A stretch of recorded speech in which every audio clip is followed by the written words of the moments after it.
Hi friends, ಹೇಗಿದ್ದೀರ ಎಲ್ಲ? ನಾನು Nirmala Prasad. Welcome back to my YouTube channel.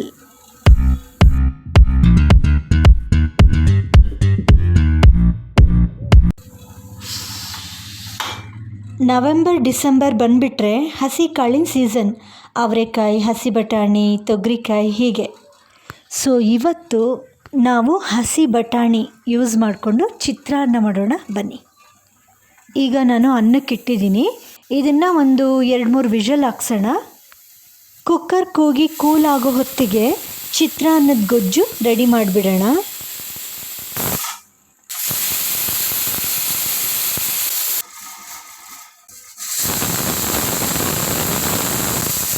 Stove off ಮಾಡಿಬಿಡ್ತೀನಿ. 3 ವಿಷಲ್ ಆಯಿತು. ನಾನು ಕುಕ್ಕರ್ ಕೂಗೋ ಟೈಮಲ್ಲಿ ಆನಿಯನ್ ಎಲ್ಲ ಕಟ್ ಮಾಡಿಕೊಂಡೆ. ಈಗ ಒಗ್ಗರಣೆಗೆ ಒಂದು ಪಾತ್ರೆ ಇಡೋಣ. ಪಾತ್ರೆ ಕಾದಿದೆ.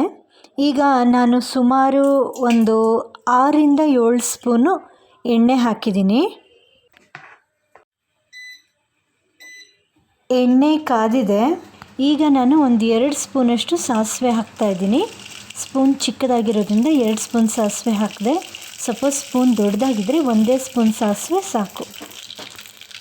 ಸಾಸಿವೆ ಚಿಟಪಟ ಅಂತಿದ್ದ ಹಾಗೆ ಕಡಲೆಬೀಜ ಹಾಕೋಣ. ನಾವು ಬಟಾಣಿ ಚಿತ್ರಾನ್ನ ಮಾಡ್ತಾ ಇರೋದ್ರಿಂದ ಕಡಲೆಬೀಜ ಜಾಸ್ತಿ ಬೇಡ. ಈ ಕಡಲೆಬೀಜ ಒಂದು ಸ್ವಲ್ಪ ಫ್ರೈ ಆಗ್ತಾ ಇದ್ದ ಹಾಗೆ 1-2 ಸ್ಪೂನ್ ಕಡಲೆಬೇಳೆ ಹಾಕಬೇಕು. ಚಿತ್ರಾನ್ನಕ್ಕೆ ಏನು ಬೇಕು ಅದು ಕಟ್ ಮಾಡಿ ರೆಡಿ ಮಾಡಿ ಇಟ್ಟಿದ್ದೀನಿ. 1/4 ಇಂಚ್ ಶುಂಠಿ, 2 ಆನಿಯನ್, 1 ಕ್ಯಾಪ್ಸಿಕಮ್, ಒಂದು 15-20 ಹಸಿಮೆಣಸಿನ್ಕಾಯಿ ಮತ್ತು ಸ್ವಲ್ಪ ಕರಿಬೇವು. ಕಡಲೆಬೇಳೆ ಹೊಂಬಣ್ಣಕ್ಕೆ ಬರ್ತಿದ್ದ ಹಾಗೆ ನಾವು ಹೆಚ್ಚಿಟ್ಕೊಂಡಿರೋ ಶುಂಠಿ ಮತ್ತು ಈರುಳ್ಳಿನ ಹಾಕಿ ಸ್ವಲ್ಪ ಫ್ರೈ ಮಾಡ್ತಾಯಿದ್ದೀನಿ.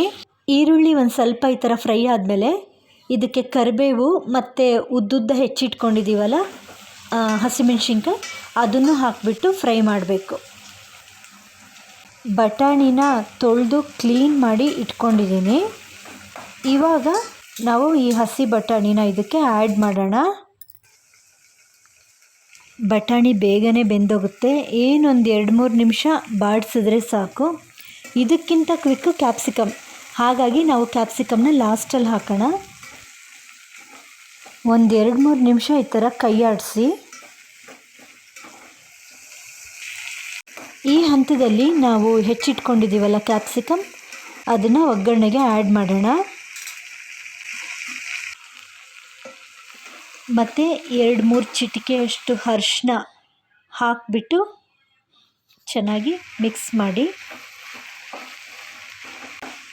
ಕ್ಯಾಪ್ಸಿಕಮ್ ಹಾಕಿದ್ಮೇಲೆ ಫ್ರೆಂಡ್ಸ್ ಒಂದು 5 ಮಿನಿಟ್ಸ್ ಒಳಗಡೆ ಇದು ಕುಕ್ ಆಗೋಗುತ್ತೆ. ಒಂದೇ ಒಂದು ಬಟಾಣಿ ತಗೊಂಡು ಪ್ರೆಸ್ ಮಾಡಿ ನೋಡಿದ್ರೆ ನಮಗೆ ಅದು ಬೆಂದಿದೆಯೋ ಇಲ್ವೋ ಅಂತ ಗೊತ್ತಾಗುತ್ತೆ. ಹಸಿ ಬಟಾಣಿ ಬೇಗನೆ ಬೇಯುತ್ತೆ, ಬಟ್ ಕೆಲವೊಂದು ಬಟಾಣಿ ದಪ್ಪ ಇರುತ್ತಲ್ಲ ಅದು ಸ್ವಲ್ಪ ಟೈಮ್ ತಗೊಳುತ್ತೆ. ಟೈಮ್ ಅಂದರೆ ಒಂದು 2-3 ನಿಮಿಷ ಜಾಸ್ತಿ ತೊಗೋಬೋದು ಅಷ್ಟೇ. ಸೊ ಇನ್ನೊಂದು 2 ಮಿನಿಟ್ಸ್ ಹೀಗೆ ಸ್ವಲ್ಪ ಕೈ ಆಡಿಸೋಣ. ಇನ್ನೊಂದು ಸರಿ ಹೀಗೆ ದಪ್ಪ ಇರೋ ಬಟಾಣಿನ ತಗೊಂಡು ಪ್ರೆಸ್ ಮಾಡಿ ನೋಡಿದರೆ ಅದು ಬೆಂದಿದೆಯಾ ಅಂತ ನಮಗೆ ಗೊತ್ತಾಗ್ಬಿಡುತ್ತೆ. ಸೊ ಈಗ ಇದು ಕ್ಲೀನಾಗಿ ಕುಕ್ ಆಗಿದೆ ಫ್ರೆಂಡ್ಸ್. ಇವಾಗ ರುಚಿಗೆ ಎಷ್ಟು ಬೇಕೋ ಅಷ್ಟು ಉಪ್ಪು ಹಾಕಿಬಿಟ್ಟು ಚೆನ್ನಾಗಿ ಒಂದು ಮಿಕ್ಸ್ ಕೊಟ್ಟು ಸ್ಟವ್ ಆಫ್ ಮಾಡಿಬಿಟ್ರೆ ಚಿತ್ರಾನ್ನದ ಗೊಜ್ಜು ರೆಡಿ. ಸ್ಟವ್ ಆಫ್ ಮಾಡಿದ್ಮೇಲೂ ಕೂಡ ಸ್ವಲ್ಪ ಈ ಥರ ಕೈ ಆಡಿಸಿ, ಅದು ಕಾವಿರುತ್ತೆ ಅಲ್ವಾ, ಬಿಸಿ ಇರುತ್ತೆ ಅಲ್ವಾ. ಸೊ ಇಲ್ಲಿ ಕಾಯಿ ಸ್ವಲ್ಪ ತುರ್ಕೊಂಡು ಕೊತ್ತಂಬರಿ ಸೊಪ್ಪು ಸಣ್ಣದಾಗಿ ಹೆಚ್ಚಿ ರೆಡಿ ಮಾಡಿ ಇಟ್ಕೊಂಡಿದ್ದೀನಿ. ಉಪ್ಪು ಹಾಕುವಾಗಲೇ ಕಾಯಿ ತುರಿನೂ ಹಾಕ್ಕೊಂಡು ಮಿಕ್ಸ್ ಮಾಡಿ ಸ್ಟವ್ ಆಫ್ ಮಾಡ್ಬೋದು. ಇಲ್ಲ ಅಂದರೆ ಈ ಥರ ಲಾಸ್ಟಲ್ಲಿ ಸ್ಟವೆಲ್ಲ ಆಫ್ ಮಾಡಿದ್ಮೇಲೆ ಕಾಯಿ ತುರಿ ಹಾಕಿ ಮಿಕ್ಸ್ ಮಾಡಿ ಇಡ್ಬೋದು.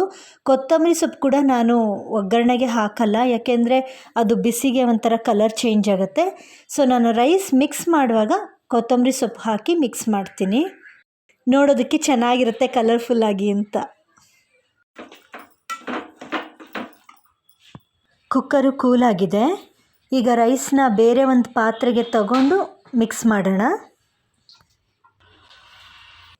ಈಗ ನಾನು ಚಿತ್ರಾನ್ನ ಮಿಕ್ಸ್ ಮಾಡೋದಕ್ಕೆ ರೈಸ್ ತಗೋತಾ ಇದ್ದೀನಲ್ಲ, ಅಷ್ಟು ಕ್ವಾಂಟಿಟಿಗೆ ಅರ್ಧ ಹೋಳು ನಿಂಬೆಹಣ್ಣು ರಸ ಬೇಕಾಗುತ್ತೆ.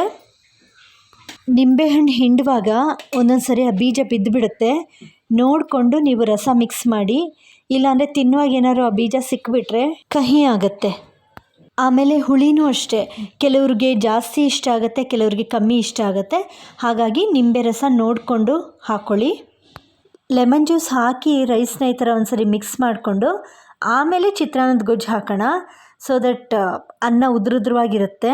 ಗೊಜ್ಜು ಒಂದ್ಸರಿ ತಿರುಗಿಸ್ಬಿಟ್ಟು ಹಾಕ್ಕೊಳ್ಳಿ, ಯಾಕೆಂದರೆ ತಳದಲ್ಲಿ ಉಪ್ಪು ಏನಾದ್ರು ನಿಂತಿರುತ್ತೆ ಅಂದ್ಬಿಟ್ಟು. ಫಸ್ಟು ಒಂದು 2-3 ಸ್ಪೂನ್ ಗೊಜ್ಜು ಹಾಕ್ಕೊಂಡು ಮಿಕ್ಸ್ ಮಾಡ್ಕೊಳ್ಳಿ. ನಿಮಗೆ ಗೊತ್ತಾಗುತ್ತೆ ಅನ್ನ ಕಲಿಸುವಾಗ. ಬೇಕು ಅನಿಸಿದ್ರೆ ಇನ್ನೊಂದು ಸ್ವಲ್ಪ ಗೊಜ್ಜು ಆ್ಯಡ್ ಮಾಡಿಕೊಂಡು ಮಿಕ್ಸ್ ಮಾಡ್ಕೋಬೋದು. ಬಿಕಾಸ್ ಒಂದೇ ಸರಿ ಜಾಸ್ತಿ ಗೊಜ್ಜು ಹಾಕ್ಕೊಂಡ್ಬಿಟ್ರೆ ಉಪ್ಪು ಖಾರ ಜಾಸ್ತಿ ಆಗ್ಬೋದು, ಯಾಕೆಂದರೆ ಗೊಜ್ಜಲ್ಲಿ ಉಪ್ಪು ಜಾಸ್ತಿ ಇರುತ್ತೆ. ನೋಡಿ, ಕಲಿಸ್ತಾ ನಮಗೆ ಗೊತ್ತಾಗುತ್ತೆ ಇನ್ನೊಂದು ಸ್ವಲ್ಪ ಗೊಜ್ಜು ಬೇಕೋ ಬೇಡವೋ ಅಂತ. ಸೊ ಬೇಕಾದಲ್ಲಿ ಇನ್ನೊಂದು ಸ್ವಲ್ಪ ಆ್ಯಡ್ ಮಾಡಿಕೊಂಡು ಮಿಕ್ಸ್ ಮಾಡಿ ಸರ್ವ್ ಮಾಡ್ಬೋದು. ಈ ಗ್ರೀನ್ ಪೀಸ್ ಹಸಿರು ಬಟಾಣಿಲಿ ಪ್ರೋಟೀನ್, ಫೈಬರ್, ವೈಟಮಿನ್ಸ್, ಮಿನರಲ್ಸ್, ಆ್ಯಂಟಿಆಕ್ಸಿಡೆಂಟ್ಸ್ ಇವೆಲ್ಲ ತುಂಬ ಇರೋದ್ರಿಂದ ಹೆಲ್ತ್ ಬೆನಿಫಿಟ್ಸ್ ಜಾಸ್ತಿ ಇದೆ. ಹಾರ್ಟ್ ಹೆಲ್ತಿಗೆ ತುಂಬಾ ಒಳ್ಳೆಯದು. ಹೇಗೆ ಅಂದರೆ ಬ್ಯಾಡ್ ಕೊಲೆಸ್ಟ್ರಾಲ್ನ ಕಮ್ಮಿ ಮಾಡೋದ್ರಲ್ಲಿ ಹೆಲ್ಪ್ ಮಾಡುತ್ತೆ, ಬೋನ್ ಸ್ಟ್ರೆಂತಿಗೆ ಹೆಲ್ಪ್ ಆಗುತ್ತೆ, ಇಮ್ಯುನಿಟಿ ಸ್ಟ್ರಾಂಗ್ ಆಗುತ್ತೆ, ಮತ್ತು ಇದು ವೆಯ್ಟ್ ಮ್ಯಾನೇಜ್ಮೆಂಟಿಗೆ ಕೂಡ ಹೆಲ್ಪ್ಫುಲ್. ಹಾಗಾಗಿ ಈ ಹಸಿ ಬಟಾಣಿನ ನಮ್ಮ ಡಯಟಲ್ಲಿ ಎಷ್ಟು ಸಾಧ್ಯನೋ ಅಷ್ಟು ಸೇರಿಸ್ಕೊಂಡ್ರೆ ಒಳ್ಳೆಯದು. ನೋಡಿ ಫ್ರೆಂಡ್ಸ್, ಎಷ್ಟು ಕಲರ್ಫುಲ್ ಆಗಿದೆ ಅಲ್ವಾ? ಈ ಗ್ರೀನ್ ಪೀಸ್ ಚಿತ್ರಾನ್ನದ ಜೊತೆ ನಾವು ಚಟ್ನಿ, ಪಿಕಲ್ ಅಥವಾ ಕರ್ಡ್ ಏನು ಬೇಕಾದರೂ ಜೊತೆಗೆ ತಗೋಬೋದು. ಟೇಸ್ಟ್ ಜಾಸ್ತಿ ಆಗುತ್ತೆ. ಬಿಸಿ ಬಿಸಿ ಹಸಿ ಬಟಾಣಿ ಚಿತ್ರಾನ್ನ ಸವಿಯಲು ಸಿದ್ಧ. ರೈಸ್ ಮಿಕ್ಸ್ ಮಾಡುವಾಗ ಸಣ್ಣಗೆ ಹೆಚ್ಚಿದ ಕೊತ್ತಂಬರಿ ಸೊಪ್ಪು ಕೂಡ ಹಾಕಿ ಮಿಕ್ಸ್ ಮಾಡಿದ್ದೀನಿ. ಆದರೂ ಸರ್ವಿಂಗ್ ಪ್ಲೇಟಲ್ಲಿ ಗಾರ್ನಿಷ್ ಮಾಡಿಕೊಟ್ರೆ ಎಂಥವ್ರಿಗೂ ಖುಷಿಯಾಗುತ್ತೆ. ಸೊ ನಾವು ಬಡಿಸಿದ ಮೇಲೆ ಎಕ್ಸ್ಟ್ರಾ ಕಾಯಿ ತುರಿ ಮತ್ತು ಕೊತ್ತಂಬರಿ ಸೊಪ್ಪು ಹಾಕಿ ಸರ್ವ್ ಮಾಡಿದ್ರೆ ಚೆನ್ನಾಗಿರುತ್ತೆ. ನೀವು ಮನೆಯಲ್ಲಿ ಟ್ರೈ ಮಾಡಿ, ಟೇಸ್ಟ್ ಮಾಡಿ ಹೇಗೆ ಬಂತು ಅಂತ ಕಾಮೆಂಟ್ ಮೂಲಕ ನನಗೆ ತಿಳಿಸಿ. ಸೊ ಫ್ರೆಂಡ್ಸ್, ಇಷ್ಟೊತ್ತು ಈ ರೆಸಿಪಿನ ವಾಚ್ ಮಾಡಿದ್ದಕ್ಕೆ ನಿಮಗೆಲ್ಲರಿಗೂ ತುಂಬಾ ಥ್ಯಾಂಕ್ಸ್. ನನ್ನ ಈ ವಿಡಿಯೋ ಇಷ್ಟ ಆದಲ್ಲಿ, ಇಂಟ್ರೆಸ್ಟಿಂಗ್ ಅನ್ನಿಸ್ದಲ್ಲಿ ಲೈಕ್, ಶೇರ್ ಮತ್ತು ಕಾಮೆಂಟ್ ಮಾಡಿ. ಹೊಸಬ್ರು ಯಾರೆಲ್ಲ ಈ ವಿಡಿಯೋ ನೋಡ್ತಾ ಇದ್ದೀರಾ, ದಯವಿಟ್ಟು ಮರೀದೆ ಸಬ್ಸ್ಕ್ರೈಬ್ ಮಾಡಿ ಅಂತ ಕೇಳ್ಕೊಳ್ತಾ ಈ ವಿಡಿಯೋನ ಇಲ್ಲಿಗೆ ಸ್ಟಾಪ್ ಮಾಡ್ತಾ ಇದ್ದೀನಿ. ಆ್ಯಕ್ಚುಲಿ ತುಂಬ ದಿನಗಳ ನಂತರ ನಾನು ಈ ವಿಡಿಯೋನ ಪೋಸ್ಟ್ ಮಾಡ್ತಾ ಇರೋದು. ಪ್ರೀವಿಯಸ್ ವಿಡಿಯೋಗೂ ಈ ವಿಡಿಯೋಗೂ ತುಂಬಾ ಟೈಮ್ ಗ್ಯಾಪ್ ಇದೆ, ಸಾರಿ ಫಾರ್ ದಟ್. ಅದಕ್ಕೆ ಹೇಳ್ತಾ ಇದ್ದೀನಿ, ನಿಮ್ಮ ಸಪೋರ್ಟ್ ನನಗೆ ತುಂಬಾ ಇಂಪಾರ್ಟೆಂಟ್ ಆಗಿದೆ. ಇನ್ಫ್ಯಾಕ್ಟ್ ನಿಮ್ಮ ರಿಯಾಕ್ಷನ್ನೇ ನನಗೆ ಮೋಟಿವೇಶನ್. ಇಷ್ಟು ಹೇಳ್ತಾ ಮತ್ತೆ ಹೊಸ ರೆಸಿಪಿ ಜೊತೆ ನಿಮ್ಮ ಮುಂದೆ ಬರ್ತೀನಿ. ಅಲ್ಲಿವರೆಗೂ ಬಾಯ್.